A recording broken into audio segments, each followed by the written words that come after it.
The elephant spent 11 hours continuously digging the ground, trying to pull something out of the mud. Village residents often saw elephants near their homes, so the appearance of the elephant did not surprise anyone. People became wary when they realized that the elephant had been digging a hole non-stop for about 10 hours, while her herd had gone many kilometers ahead. Elephants spend most of the day looking for food, because on average these large animals require about 150 kilograms of food daily. Elephants are not in danger of dehydration, because their thick skin retains a decent supply of water, but they need a lot of food, and almost all the time these animals are in search of food. Mud and dust baths are also a traditional pastime for elephants. With the help of a layer of dust, they protect their skin from exposure to sunlight and burns. This elephant seemed to have forgotten about both food and the sun, completely concentrating on her occupation. People decided to help the animal and distract it. They collected foods that elephants love on a cart, but when these treats were brought to the animal, it did not react and continued her activity. The people didn't understand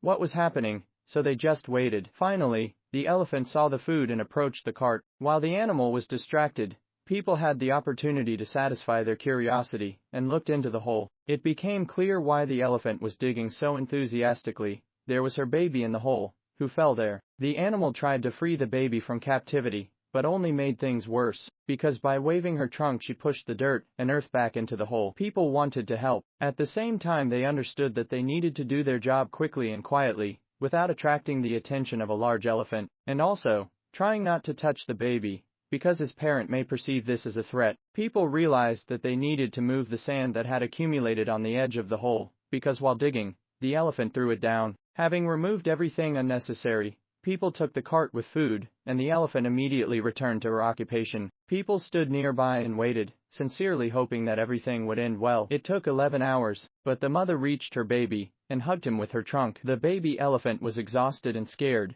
covered from head to toe with mud, but he was glad to see his mother. One strong tug was enough for mother and baby to stand side by side again. People were happy and excited that everything ended well. The elephant finally calmed down. She intertwined her trunk with the baby's trunk, and she slowly walked, leaving the village behind. Residents of Chitra remembered this touching story, is now riddled to each other and to all tourists who find themselves in their village.